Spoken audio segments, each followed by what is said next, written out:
Hello, dear champions. Are you able to solve this question? This is like a very simple question on the concepts of series and sequence.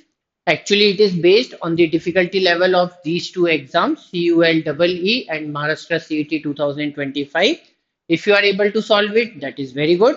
Otherwise, you just move on and attend the entire session, and then at the end of the session, I am 100% sure that you will be able to solve it. Okay, so as I said, that today's topic is going to be series concepts. This is like a series on the analytical reasoning practice sessions for these two exams. And obviously, I am very sure that you must have attended all the previous sessions, right?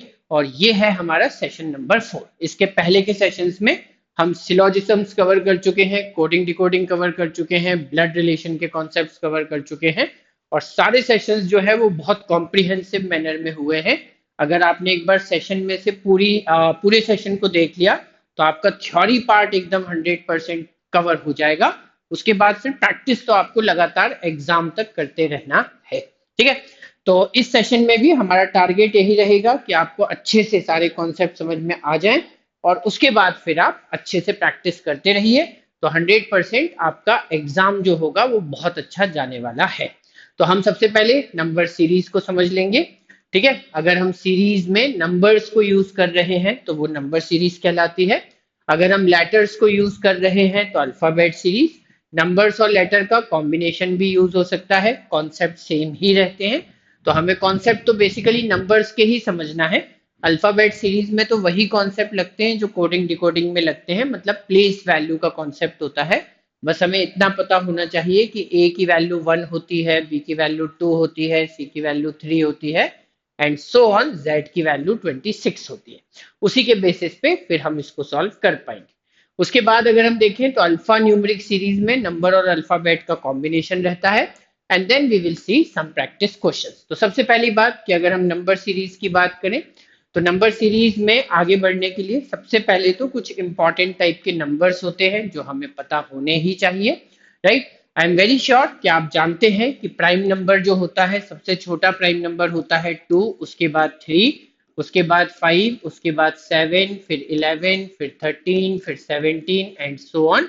ये ऐसे number होते हैं जो या तो 1 से divide होते हैं या अपने आप से डिवाइड होते हैं, बाकी किसी भी नंबर से ये डिवाइड नहीं हो सकते, राइट। इसीलिए इनको प्राइम नंबर कहा जाता है। एंड ऑलवेज रिमेंबर कि 1 is not a prime number. ठीक है, 1 प्राइम नंबर नहीं होता, सबसे छोटा प्राइम नंबर होता है 2, उसके बाद 3, फिर 5, फिर 7, फिर 11, 13, 17, 19, 23, 29, 31, 37, so on and so fourth, right. उसके बाद अगर हम देखेंगे कि जो नंबर प्राइम नहीं है वो कॉम्पोजिट तो होंगे, लेकिन अगेन 1 को हम कॉम्पोजिट नंबर भी नहीं बोलते। हम ये बोलते हैं कि कॉम्पोजिट नंबर ऐसे प्राइम नंबर्स हैं जिनको कोई और नंबर भी डिवाइड कर सके। तो 1 को तो 1 के अलावा कोई डिवाइड कर नहीं पाता है, तो इसलिए 1 कॉम्पोजिट नंबर भी नहीं है। ठीक है, तो सबसे छोटा कॉम्पोजिट नंबर होता है 4, 4 के बाद नेक्स्ट कॉम्पोजिट नंबर होता है 6, और फिर वो बाकी सभी नंबर जो यहाँ पर नहीं है वो इधर लिखे जाएंगे। तो जैसे आपने 6 के बाद देखा तो यहाँ 8, 9, 10 नहीं है, तो 8, 9, 10 आ जाएगा। फिर 11 इज अ प्राइम नंबर, तो 12 इज अ कॉम्पोजिट नंबर। फिर 13 तो प्राइम है, उसके बाद 14, 15, 16 ये तीनों कॉम्पोजिट है। फिर 17 प्राइम है, 18 कॉम्पोजिट है, फिर 19 प्राइम है, 20, 21, 22 कॉम्पोजिट है, so on and so fourth, right. उसके बाद फिर अगर हम देखें तो परफेक्ट स्क्वायर्स, मेरे ख्याल से ये बहुत आसान चीज है, हम सभी लोग जानते हैं कि नेचुरल नंबर्स के या पॉजिटिव इंटीजर के जो स्क्वायर्स होते हैं उनको परफेक्ट स्क्वायर्स कहा जाता है। तो 1 का स्क्वायर 1 होगा, 2 का स्क्वायर 4, 3 का स्क्वायर 9, उसके बाद 4 square, 5 square, 6 square, 7 square, 8 square that is 64, 9 square, फिर 10 स्क्वायर एंड सो ऑन। जितने ज्यादा स्क्वायर्स याद रख लोगे अच्छा रहेगा, एग्जाम्स में इनकी जरूरत पड़ती है। ठीक, उसके बाद अगेन पॉजिटिव इंटीजर के जो क्यूब्स होते हैं, 1 into 1 into 1 that is 1, 2 into 2 into 2 that is 8, 3 into 3 into 3 that will be equal to 27, फिर 4 का क्यूब आता है, फिर 5 का क्यूब आता है, फिर 6 का क्यूब आता है, फिर 7 का क्यूब आता है, so on and so fourth, right. तो ये वो सारे नंबर्स हैं जिनका सीरीज एंड सीक्वेंस के क्वेश्चंस में यूज हो सकता है, राइट, कभी भी हो जाता है रेंडमली, किसी भी क्वेश्चन में ये नंबर्स यूज हो जाते हैं, so we must be aware of these numbers, ठीक। उसके बाद अगर हम देखेंगे तो सीरीज और सीक्वेंस में ऑब्वियसली मैथमेटिक्स में चार ही बेसिक ऑपरेशन होते हैं, एडिशन, सब्ट्रैक्शन, मल्टीप्लिकेशन और डिवीजन।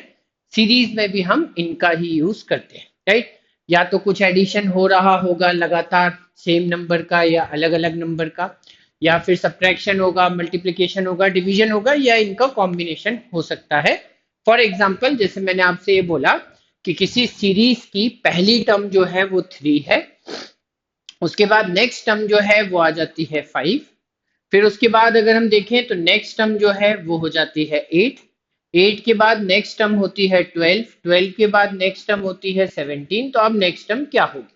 तो आप यहाँ पर आसानी से समझ सकते हैं कि 3 + 2 5, 5 + 3 8, 8 + 4 12, 12 + 5 17।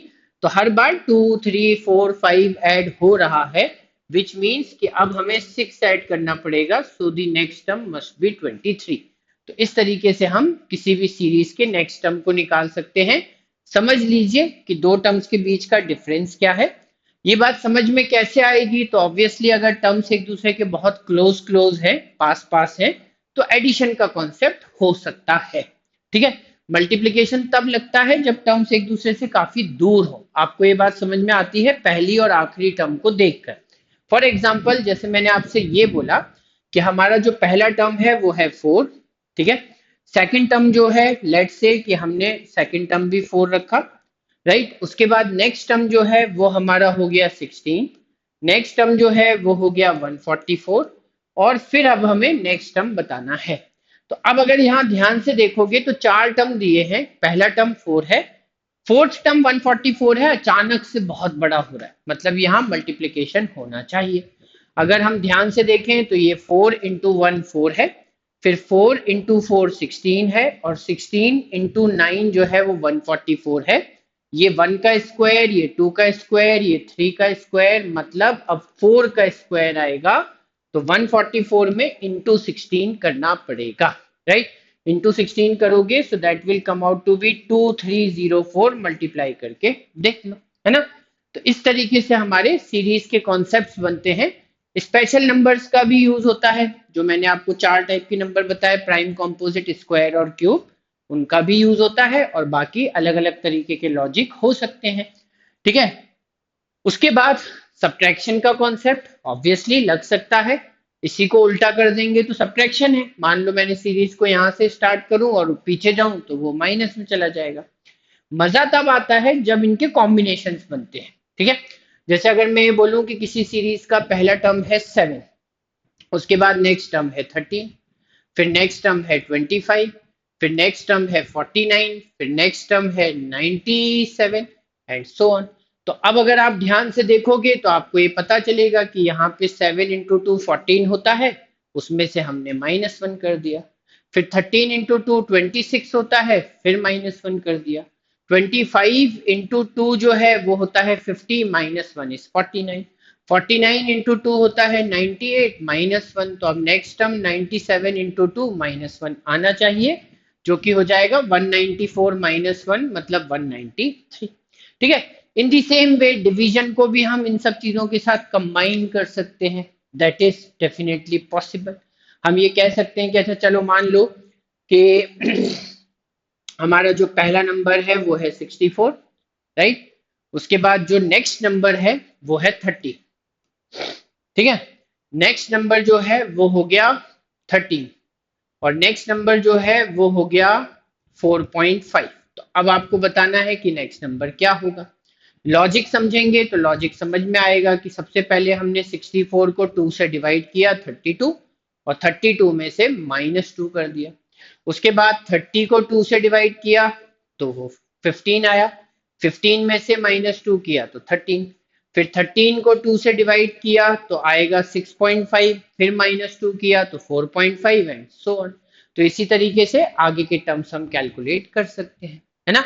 तो यही चार ऑपरेशन है, इन्हीं का या तो सिंगल ऑपरेशन देखने को मिलता है, कोई दो का कॉम्बिनेशन हो सकता है, कभी कभी तीन का कॉम्बिनेशन भी बन सकता है, बस ये है कि अगर हमने प्रैक्टिस अच्छे से की है तो डेफिनेटली हमें ये सारी चीजें समझ में आ जाती है। ठीक है, तो चल अब अगर हम देखें कि हमारे पास अल्फाबेट सीरीज में कौन से मेन एलिमेंट्स हैं, तो अल्फाबेट सीरीज में एक तो मेन मेन एलिमेंट ये है कि वॉवेल और कॉन्सोनेंट्स को हमें अलग अलग से देखना आना चाहिए। ठीक है, कई बार सिर्फ वॉवेल्स का यूज होता है, कई बार सिर्फ कॉन्सोनेंट्स का यूज होता है। हम ये जानते हैं कि वॉवेल्स जो है वो सिर्फ 5 ही होते हैं, ए, ई, आई, ओ और U. Only 5 vowels are there. बाकी 21 लेटर्स सब कॉन्सोनेंट्स होते हैं। राइट, ए के बाद बी एक कॉन्सोनेंट है, सी एक कॉन्सोनेंट है, डी एक कॉन्सोनेंट है। उसके बाद ई तो वॉवेल है, एफ, जी, एच ये सब कॉन्सोनेंट्स हैं एंड सो ऑन। ठीक, देन जैसा मैंने शुरू में बोला कि place values are very important. Place values हम कोडिंग डिकोडिंग की क्लास में पढ़ भी चुके हैं। हमें पता है कि ए की प्लेस वैल्यू होती है 1, बी की प्लेस वैल्यू होती है 2, फिर सी जो है वो 3 हो जाता है, डी हो जाता है 4, ई हो जाता है 5। उसके बाद देखेंगे तो F is equal to 6, right, G is equal to 7, H is equal to 8, I is equal to 9, J is equal to 10, फिर K होता है 11, L होता है 12, M होता है 13, N होता है 14, O होता है 15। उसके बाद देखोगे तो P is 16, Q is 17, R is 18, S is 19, T is 20, and then finally U is 21, V is 22, W is 23, X is 24, Y is 25 and Z is 26। ये हमारा पूरा प्लेस वैल्यू का कॉन्सेप्ट होता है ना। अब जैसे अगर मैंने आपको एक सीरीज दी, मैंने बोला कि पहला लेटर जो है वो ए है, उसके बाद नेक्स्ट लेटर जो है वो डी है, उसके बाद नेक्स्ट लेटर जो है वो आई है, नेक्स्ट लेटर जो है वो है पी। तो अब बताओ नेक्स्ट लेटर क्या आएगा। तो ऑब्वियसली आप ये सोचोगे कि ए की प्लेस वैल्यू 1 है, डी की प्लेस वैल्यू 4 है, आई 9 होता है, पी 16 होता है, और 1 4 9 16 फिर से क्या हुआ, स्क्वायर्स हुए। और अगर स्क्वायर्स हैं तो इस सीक्वेंस में नेक्स्ट स्क्वायर 25 आता है, और 25 नंबर का लेटर है y, तो इसका मतलब नेक्स्ट टर्म y के बराबर होगी। सो दैट इज वाई ये प्लेस वैल्यूज हमारे लिए इंपॉर्टेंट होते हैं। ठीक है, अच्छा, इन प्लेस वैल्यूज को याद रखने का, जैसे मैंने कोडिंग डिकोडिंग की क्लास में भी बताया था, तरीका ये होता है कि ये जो हर कॉलम के आखिरी लेटर्स हैं इनको याद रखो। राइट, आपको ये याद रखना है ई जो टी, तो आपको ये सारे कॉलम्स याद रहेंगे। आप आराम से अगर इन 5 को याद रख लोगे तो बाकी सब आपको डेफिनेटली याद रहने वाले हैं, कहीं कोई प्रॉब्लम नहीं होगी। ठीक है, चलिए फिर अब अगर अपन आगे बढ़ते हैं तो क्वेश्चंस को सॉल्व कर सकते हैं। एक सिंपल सा क्वेश्चन है। हर क्वेश्चन के पहले वीडियो को, सेशन को थोड़ा सा पॉज कर लो, पहले खुद से ट्राई करो, उसके बाद फिर आगे बढ़ा के वीडियो को देख सकते हो। यहाँ पर अगर ध्यान से देखोगे तो बड़ी सिंपल सी सीरीज बन रही है। अगर हम 1 और 1 को ऐड कर दें तो 2 आ जाएगा, फिर 1 और 2 को ऐड करें तो हमें 3 मिल जाएगा, 2 और 3 को ऐड करें तो हमें 5 मिल जाएगा, फिर 3 और 5 को ऐड करें तो हमें 8 मिल जाएगा। इसका मतलब कोई भी टर्म जो है वो उससे पीछे के दो टर्म्स का सम है। Right, any term is equal to the sum of the last two terms. ठीक है, जैसे 8 देखोगे तो 5 और 3 का सम है, 13 5 और 8 का सम है, 21 13 और 8 का सम है। सो इन दी सेम वे अब हम 21 और 13 को ऐड करेंगे, 21 प्लस 13 होगा 34, तो answer option A must be the correct answer. ठीक है, इस टाइप से, इस लॉजिक से जो सीक्वेंस या सीरीज बनती है उसे फिबोनाची सीक्वेंस भी कहा जाता है। ठीक है, इसके बारे में आपको गूगल पे बहुत कुछ मिलेगा। लियोनार्डो दा विंची ने इसका बहुत यूज किया है सीरीज का अपने ड्राइंग्स वगैरह में, और इससे हमें एक गोल्डन रेशो भी मिलता है। एनीवे वो बहुत ज्यादा मैथ्स का डिस्कशन हो जाएगा, तो उस डायरेक्शन में आगे नहीं बढ़ेंगे। बट यस, अगर आप में से कोई क्यूरियस है मैथ्स के बारे में तो इस नाम से सर्च कर सकते हो गूगल में। ठीक है, उसके बाद अगर हम देखते हैं तो हमारे पास सेकंड क्वेश्चन आता है। सेकंड क्वेश्चन में ए के साथ लिखा हुआ है 10, ई के साथ 15, आई के साथ 20 और एम के साथ 25। तो अब नेक्स्ट क्या होना चाहिए? अगेन आई थिंक काफी इजी क्वेश्चन है। अगर आप यहाँ पर ध्यान से देखो तो ए का प्लेस वैल्यू होता है 1, ई का प्लेस वैल्यू होता है 5, उसके बाद आई की प्लेस वैल्यू होती है 9 और एम की प्लेस वैल्यू होती है 30। क्या रिलेशन बन रहा है? तो 1 प्लस 4 5, 5 प्लस 4 9, 9 प्लस 4 13। तो 13 में प्लस 4 कर देंगे तो मतलब नेक्स्ट लेटर जो है वो 17th नंबर का होना चाहिए, और 17th नंबर का लेटर होता है क्यू। तो ये तो पक्की बात है कि क्यू तो आएगा ही आएगा, है ना। इसका मतलब आंसर ऑप्शन सी और आंसर ऑप्शन डी तो रूल आउट हो जाते हैं। अब बचा 5 और 30। दिख ही रहा है कि ये इंक्रीज हो रहा है, तो 25 से बड़ा नंबर होना चाहिए, मतलब आंसर ऑप्शन बी करेक्ट है, ए रॉन्ग है। ध्यान से देखोगे भी तो यहाँ पे 5 का टेबल चल रहा है। 5 2 जा 10, 5 3 जा 15, 5 4 जा 20, 5 5 जा 25, तो 5 6 जा 30। 5 का ही तो टेबल चल रहा है, तो Q 30 should be the answer, that is answer option B, है ना। फिर उसके बाद देखें क्वेश्चन नंबर 3। इस सीरीज को ध्यान से देखते हैं। इस सीरीज में कहीं बीच में क्वेश्चन मार्क दिया है, हमें कंप्लीट करना है, मतलब क्वेश्चन मार्क के प्लेस पर क्या आएगा ये हमें पता करना है। ठीक, ध्यान से देखेंगे तो समझ में आएगा कि सबसे पहला नंबर है 17 और 36 करीब करीब उसका डबल है। 36 का डबल करीब करीब 74 है। तो इसका मतलब सबसे पहले इंटू टू तो करना पड़ेगा, 17 इंटू टू 34, और फिर ये 36 है तो प्लस टू करना होगा, तो 36। फिर 36 में इंटू टू किया तो 72, 72 प्लस टू इज 74, 74 में इंटू टू किया तो हो जाएगा 148, 148 प्लस टू इज 150। तो 150 में अगर हमने इंटू टू किया तो 300, 300 में प्लस टू किया तो 302, 302 में इंटू टू किया तो 604, प्लस टू किया तो 606। तो बनी पूरी सीरीज, राइट। सारे टर्म्स सही हैं, बिल्कुल फिट हो रहे हैं। तो इसका मतलब यहाँ क्वेश्चन मार्क के प्लेस पर 302 आएगा। Answer option D is the correct answer. ठीक है, उसके बाद अगर हम देखते हैं क्वेश्चन नंबर 4, एक और बढ़िया सी सीरीज, राइट। यहाँ पर अगर आपने थोड़ा ज्यादा मैथ्स लगाने की कोशिश की तो शायद कंफ्यूज हो सकते हो, लेकिन ध्यान से देखोगे तो ज्यादा कुछ कंफ्यूज होने के लिए है नहीं। ठीक है, सिंपल है, दो अलग अलग लॉजिक लग रहे हैं। पहला लॉजिक तो ये लग रहा है बच्चों, अगर आप प्लस माइनस से सॉल्व करना चाहते हो तो, कि 2 में से -1, उसके बाद +3, फिर उसके बाद -1, उसके बाद फिर +3, उसके बाद फिर -1, उसके बाद फिर +3, तो अब फिर से -1 होगा, मतलब नेक्स्ट नंबर 9 आना चाहिए। दैट्स इट, आंसर आ गया। दूसरा लॉजिक ये लग रहा है कि अगर आप ऑल्टरनेट नंबर्स को देखो तो ऑल्टरनेट नंबर्स में 2 4 6 8, तो 8 के बाद फिर नेक्स्ट नंबर 10 होगा, एंड सो ऑन। ये सब इवन नंबर चल रहे हैं, 2 4 6 8 10 12। और बाकी के नंबर्स देखो तो और चल रहे हैं, 1 3 5, और उसके बाद अच्छा 8 -9 है ना, मैंने प्लस कर दिया, आई एम वेरी सॉरी। तो ये 7 होगा, विच मीन्स कि आंसर 9 नहीं 7 होना चाहिए। ठीक है, तो 1 3 5 7 9 ऐसी सीरीज चलती रहेगी मेरे दिमाग में। नेक्स्ट नंबर आ गया था। ठीक है, चलो कोई बात नहीं। अब अगर हम देखते हैं क्वेश्चन नंबर 5, क्वेश्चन नंबर 5 को ध्यान से देखिए, सोचिए यहां पर क्या हो रहा है। ओके, तो अगर हम यहां पर ध्यान से देखें तो क्या समझ में आता है हमें?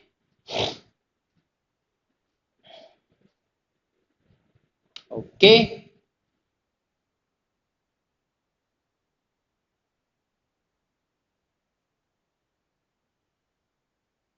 है ना। यहां पर अगर हम ध्यान से देखेंगे, मेरे ख्याल से ये नंबर जो है ये गलत लिखा हुआ है, ये 256 होना चाहिए, शायद कुछ टाइपिंग मिस्टेक हुई है। तो अब अगर आप ध्यान से देखोगे, सही है ना, 256 होगा ये नंबर, उसके बाद ही इसका आंसर आ पाएगा। तो अगर आपने ध्यान से देखा बच्चों, तो ये जो पहला टर्म है 1, ये तो 1 की पावर 1 के बराबर है। ठीक है, उसके बाद 4 जो है ये 2 का स्क्वायर है, 2 की पावर 2। उसके बाद जो 27 है ये 3 की पावर 3 है। उसके बाद जो 256 होगा दैट हैज टू बी 4 की पावर 4। एंड देन डेफिनेटली जो हमारा क्वेश्चन मार्क है उसके प्लेस पर 5 की पावर 5 आना चाहिए। 5 की पावर 5 का मतलब है कि 5 को 5 के साथ 5 बार मल्टीप्लाई करना पड़ेगा। जब 5 बार मल्टीप्लाई करोगे तो आंसर आएगा 3125, means answer option B should be the correct answer. ठीक है, so this is how we could have solved question number 5। उसके बाद देखेंगे क्वेश्चन नंबर 6। क्वेश्चन नंबर 6 ध्यान से देखते हैं क्या हो रहा है यहाँ पर। फर्स्ट टर्म है 1024। वीडियो को पॉज करके पहले आप खुद से सॉल्व करने की कोशिश कीजिए, उसके बाद फिर आगे देखिए तो आई एम वेरी श्योर कि ज्यादा सीखने को मिलेगा। अगर जल्दी जल्दी सारे क्वेश्चन के आंसर्स ही देख लेंगे तो शायद उतनी लर्निंग नहीं हो पाएगी, है ना। तो now if I look at it very carefully तो मुझे ये पता चल जाएगा कि 1024 को सबसे पहले मुझे 2 से डिवाइड करना है। तो 1024 का आधा होता है 512, और 512 में अगर हम +8 कर देंगे तो 520 आ जाएगा। सिमिलरली 520 को अगर हम आधा करेंगे तो होगा 260, और 260 में +8 कर देंगे तो 268। 268 को आधा करेंगे, ठीक है, 268 को आधा करेंगे तो आएगा 134। 134 में +8 कर दिया जाए तो 142। अब 142 को आधा करना है तो होगा 71, और 71 में +8 करेंगे तो आएगा 79। फिर 79 को आधा करेंगे बच्चों तो ये होगा 39.5, और 39.5 में +8 करेंगे तो 47.5 आ जाएगा। मतलब एकदम सही नंबर है, सीरीज में कहीं कोई फॉलेसी डेवलप नहीं हो रही है, which means 79 is the correct answer. Clear, बढ़िया लॉजिक है, बढ़िया क्वेश्चन भी है। Then if I see this one, हमारी अल्फाबेटिकल सीरीज, राइट। आसान सा एग्जांपल है, I think you all should be able to solve it. A B D, उसके बाद सी आई, फिर डी पी। तो अब नेक्स्ट टर्म क्या आना चाहिए, है ना, think about it. First letter तो मेरे ख्याल से देखते ही समझ में आ जाएगा, ए बी सी डी, पहला लेटर, दूसरा, तीसरा, चौथा। So it has to be the fifth letter, और फिफ्थ लेटर होता है ई, है ना। ए की प्लेस वैल्यू 1, बी की 2, सी की 3, तो 5 किसकी प्लेस वैल्यू होती है, ई की। उसके बाद फिर अगर दूसरा लेटर देखोगे तो यहाँ पे 1 है, यहाँ पे 4 है, यहाँ पे 9 है, यहाँ पे 16 है। तो मैंने बताया था 1 का स्क्वायर, 2 का स्क्वायर, 3 का स्क्वायर, 4 का स्क्वायर, तो यहाँ आएगा 5 का स्क्वायर, और 25th लेटर होता है y, तो E why should be the correct answer. तो ऑलवेज रिमेंबर कि square, cubes, prime number, composite number, ये चारों चीजें कभी भी अचानक से प्रकट हो जाएंगी किसी भी क्वेश्चन में, ठीक है। तो इसका तो हमें डेफिनेटली बहुत ध्यान रखना है। उसके बाद फिर अगर हम देखें क्वेश्चन नंबर 8, क्वेश्चन नंबर 8 ध्यान से देखिए। पहला टर्म है ZYX। अगेन पहले खुद से सॉल्व करने की कोशिश करेंगे, उसके बाद फिर आगे वीडियो को देखेंगे तो फिर आपको ज्यादा फायदा होगा, है ना। अगर हम देखें तो Z होता है 26th लेटर, Y होता है 25 और X होता है 24, S होता है 19, फिर 18, फिर 17, ठीक। L होता है 12, फिर 11 और फिर 10, ठीक है। तो ये तो पक्की बात है कि तीनों लेटर कॉन्जिक्यूटिव लेटर्स हैं, लगातार लेटर्स हैं, लेकिन रिलेशन ये बन रहा है कि यहाँ 24 से 19 पे जंप किया मतलब -5, फिर यहाँ 17 से 12 पे जंप किया तो -5, तो यहाँ पर भी 10 से डायरेक्टली -5 करना होगा मतलब 5। 5 नंबर का लेटर होता है ई। अब ई का जस्ट प्रीसीडिंग लेटर, ई के जस्ट पीछे लेटर्स में क्या आता है, अल्फाबेट्स में क्या आता है, तो डेफिनेटली वो होता है डी, और उसके पीछे आता है सी। तो E D C, answer option A is the correct answer, है ना। Very simple question. Now we move on to question number 9।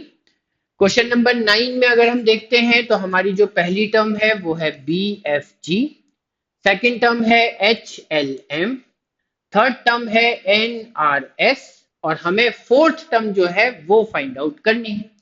तो अगेन थोड़ा सा नंबर्स के बारे में सोचा जाए। अगर हम यहाँ पर B का प्लेस वैल्यू रिकॉल करें तो 2 होता है, H का प्लेस वैल्यू 8 होता है और N का 14। क्या रिलेशन बन रहा है?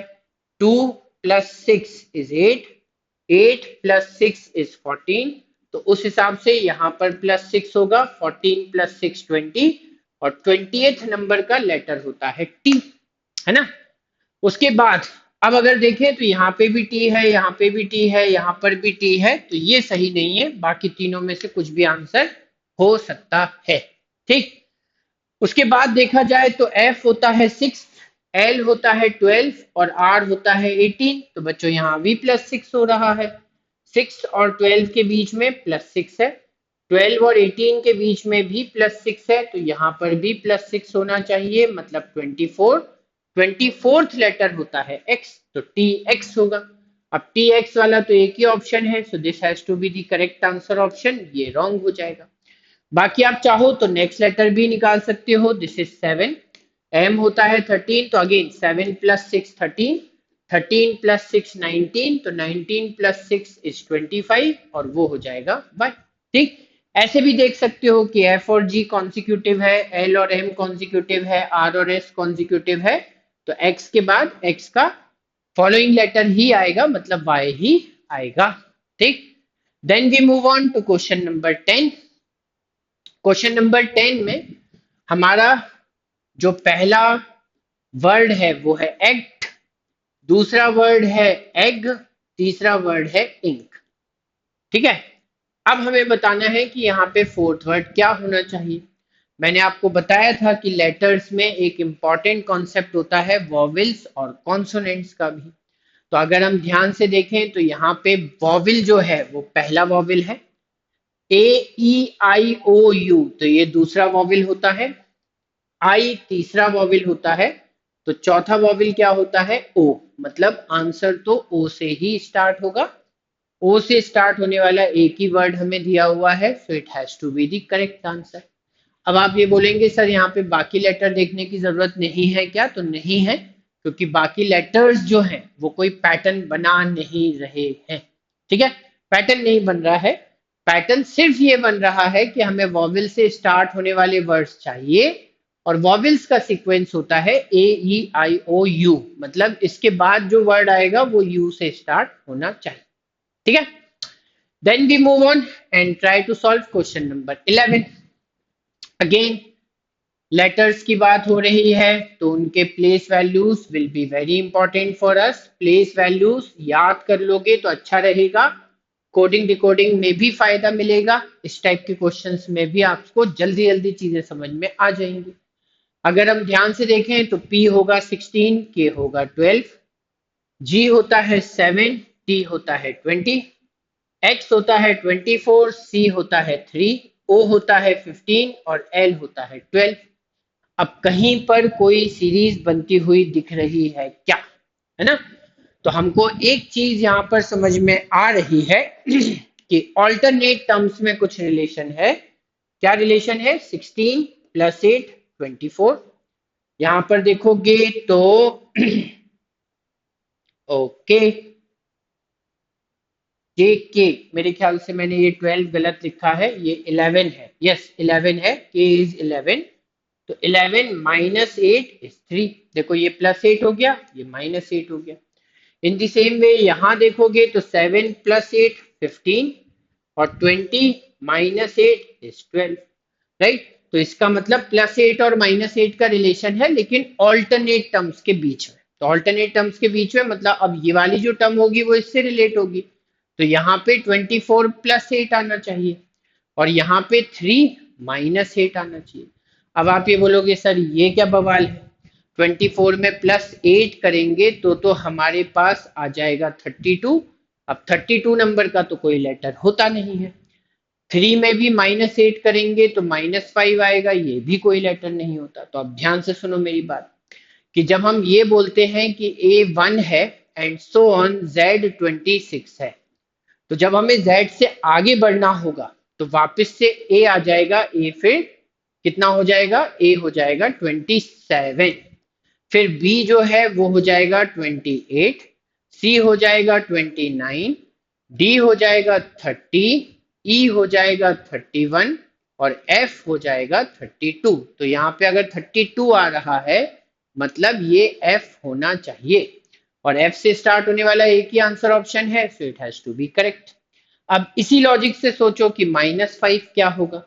तो -5 के लिए ए अगर 1 है तो जेड क्या होगा, 0। जेड के पीछे आता है वाई तो वाई होगा -1, वाई के पीछे आता है एक्स तो एक्स होगा -2, एक्स के पीछे आता है W so that will B -3, W के पीछे वी तो -4 और यू जो है वो हो जाएगा -5। So this is how we have to understand it कि ए से पीछे की तरफ जाएंगे तो फिर Z Y X W V U T S ऐसे चलने लगेगा उल्टा ABCD, और अगर Z से आगे चलेंगे तो फिर से ABCD स्टार्ट हो जाएगा। So that is the concept over here, है ना। सो दैट इज वाई हमारा आंसर FU होगा, answer option D will be the correct answer. याद रखना जरूरी चीजें हैं, इसी में हम एग्जाम में फंस जाते हैं। उसके बाद ये वाली सीरीज देखिए अगर हमने देखा ध्यान से तो PEA, उसके बाद SJH, उसके बाद VOO YTV। अभी तक हम ये समझ चुके हैं कि place values are very important, तो सबसे पहले प्लेस वैल्यूज लिखते हैं। P की प्लेस वैल्यू 16, E की 5, A की 1, S की होती है 19, फिर J की होती है 10, H की होती है 8। उसके बाद V होता है 22, O होता है 15, O होता है 50, Y होगा 25, ये 20 और ये होता है 22, है ना। अब देखो समझने की कोशिश करो, सबसे पहले 16 + 3 19, 19 + 3 22, 22 + 3 25, तो 25 + 3 होना चाहिए 28। अब 26 होता है Z तो 27 होगा A, और 28 वापस से क्या हो जाएगा B, मतलब आंसर B से स्टार्ट होगा। तो पक्की बात आंसर ऑप्शन सी ही होने वाला है। फिर भी चेक कर लेते हैं, चेक करोगे तो यहाँ पे 5 + 5 10, 10 + 5 15, 15 + 5 20, तो 20 + 5 इज 25 और 25 होता है Y, तो सेकंड लेटर Y। उसके बाद अगर हम देखें तो 1 + 7 8, 8 + 7 15, 15 + 7 22, 22 + 7 दैट हैज टू बी 29। अब अगर B 28 है तो C 29 होगा, and that's the next letter of the series BYC। ठीक है, चलिए वेरी गुड। अब अगर हम देखते हैं क्वेश्चन नंबर 13, 13 ये रहा। Again pause the video, try to solve it by yourself and then only watch the solution। हमारे पास है J2Z H4X I7V, फिर क्वेश्चन मार्क है, उसके बाद H16R F22P। मेरे ख्याल से हम सभी लोग नंबर्स के साथ जल्दी एसोसिएशन बना लेते हैं, तो पहले नंबर्स देख लो, 2 + 2 4, 4 + 3 7, तो यहाँ +2 हुआ, यहाँ +3 हुआ, मतलब यहाँ पे +4 होना चाहिए। 7 + 4 11, फिर 11 + 5 16, 16 + 6 22, तो पूरी सीरीज बन रही है, कहीं कोई फॉलेसी नहीं है, कहीं कोई एरर नहीं है, तो बीच का नंबर 11 होगा। और 11 होगा तो ये आंसर हो सकता है, ये आंसर हो सकता है, ये आंसर हो सकता है, ये तो डेफिनेटली आंसर नहीं। उसके बाद अगर हमने देखा तो J का नंबर होता है 10, H का होता है 8, I का होता है 9, उसके बाद नहीं पता, H जो है वो होता है 8 और F होता है 6, राइट। अब एकदम सीरीज तो नहीं बन रही, लेकिन दिख रहा है क्या, ये दिख रहा है कि 10 और 8 के बीच में भी 2 का गैप है, और 8 और 6 के बीच में भी 2 का गैप है, मतलब शायद 2 का गैप तो होगा, लेकिन शायद इसमें कुछ और कॉन्सेप्ट भी लगेगा। तो अगर हम ध्यान से देखें तो शायद ऑल्टरनेट टर्म्स हो सकते हैं। ऑल्टरनेट टर्म्स में देखो, ये 10 है, ये 9 है, और फिर छोड़ दिया तो ये 8 है, 10 9 8। तो इन दी सेम वे ये 8 है तो यहाँ 7 होना चाहिए, यहाँ पे 6, 8 7 6, तो सेवेंथ होता है G, तो G 11, मतलब ये चलो ठीक है, सभी में G है, तो मेरे ख्याल से सॉल्व करने की जरूरत भी नहीं थी। उसके बाद देखोगे Z 26 X 24 -2 हो गया, V 22 फिर -2 हो गया, तो 22 में से 2 गया तो 20, मतलब यहाँ T आएगा। तो G 11T answer option A is the correct answer. ठीक है। सो बेसिकली लेटर्स के place values play a very important role. Then we see question number 14। ये कुछ अलग टाइप का क्वेश्चन आता है। इसमें होती तो सीरीज ही है, लेकिन सीरीज के कुछ टर्म्स मिसिंग होते हैं, एक पैटर्न जैसा बनता है। सीरीज क्या मतलब, ये पैटर्न ज्यादा है, सीरीज तो नहीं है, राइट। हमें ऐसा आंसर ऑप्शन ढूंढना है जिसको यहाँ पे पुट करें ब्लैंक स्पेसेस में, मतलब जैसे यहाँ ए रखोगे, यहाँ बी रखोगे, यहाँ पर बी रखोगे, यहाँ पर ए, तो कुछ लॉजिकल पैटर्न बनना चाहिए। ठीक है। तो बेसिकली हमें सारे आंसर ऑप्शंस चेक करने पड़ते हैं, और सारे आंसर ऑप्शंस अगर कहीं पर भी चेक करने हैं तो एक चीज मैं आपको बताऊंगा, बट पहले इसको थोड़ा सा डिटेल में समझ लेते हैं, फिर एक छोटी सी टेक्निक बताऊंगा। अगर हमने सबसे पहले आंसर ऑप्शन ए को चेक किया तो यहाँ पर ए पुट करना है, यहाँ पर बी, उसके बाद यहाँ पर भी बी, और उसके बाद यहाँ पर ए। क्या कोई पैटर्न बना? हमें दिखेगा नहीं, पैटर्न तो बड़ा उल्टा सीधा बन रहा है। ये बी ए हो रहा है, ये बी और ये ए बी बी, तो कोई पैटर्न यहाँ पे डेफिनेट बन नहीं रहा है। इसका मतलब this is not the correct answer. In the same way अगर हम बोलेंगे बी और उसके बाद यहाँ पर बी पुट करते हैं, फिर एक बी तो है ही, फिर यहाँ ब्लैंक आएगा, उसमें भी बी पुट करते हैं, फिर एक और बी हमें दिया हुआ है, फिर दो ब्लैंक हैं, इन दोनों में फिर बी ए पुट करते हैं, और उसके बाद ए बी। तो मेरे ख्याल से यहाँ पर भी कोई डेफिनेट पैटर्न तो नहीं है, बहुत सारे बी आ गए बीच में, और पता नहीं कुछ ऐसा लॉजिक तो नहीं समझ में आ रहा कि हम ये पता कर सकें कि अब यहाँ क्या आएगा। हम कभी नहीं बोल सकते। सीरीज का मतलब या पैटर्न का मतलब ये होता है कि हम नेक्स्ट टर्म को भी आइडेंटिफाई कर सके, जैसे अभी तक कर पा रहे थे। तो पहले वाले केस में भी ये नहीं बता पाएंगे कि इधर क्या आना चाहिए, यहाँ पर भी नहीं पता चलेगा कि इधर क्या आना चाहिए, मतलब कोई डेफिनेट पैटर्न, कोई सर्टेन पैटर्न बन नहीं रहा है, तो ये भी गलत ऑप्शन है। उसके बाद फिर अगर तीसरा आंसर ऑप्शन चेक करें तो B blank B double blank फिर ए फिर बी, राइट। ये वाले वैल्यूज पुट किए तो ए ए बी, कुछ पैटर्न बना, बाबा बाबा, लेकिन यहाँ पर गड़बड़ हो गई बी। तो अब क्या करें? तो ऑब्वियसली ये भी सही नहीं है, तो मेरे ख्याल से अब यही सही होना चाहिए। चेक करते हैं, बी ब्लैंक फिर बी फिर ब्लैंक फिर बी फिर डबल ब्लैंक फिर ए फिर बी, ये रखा तो बी, यहाँ पर ए, यहाँ पर बी, यहाँ पर बी। अब देखो कोई पैटर्न बन रहा है क्या, तो आपको समझ में आएगा कि पैटर्न तो बन रहा है बी ए बी बी। तो अब अगर मैं आपसे पूछूंगा आगे क्या आएगा, तो आप बोलेंगे यहाँ बी आएगा, फिर ए आएगा, फिर डबल बी आएगा, यही पैटर्न चलता रहेगा। तो इसका मतलब कुछ ऐसा लॉजिक मिल रहा है जिससे हम नेक्स्ट एलिमेंट आइडेंटिफाई कर सकते हैं। तो विच मीन्स कि ये करेक्ट लॉजिक है, answer option D is the correct answer. तो इस टाइप के क्वेश्चन आ जाए तो ऐसे ही सॉल्व करना है, पूरा एक ऐसा फुल प्रूफ पैटर्न बनना चाहिए जिससे आप नेक्स्ट टर्म आइडेंटिफाई कर सको, है ना।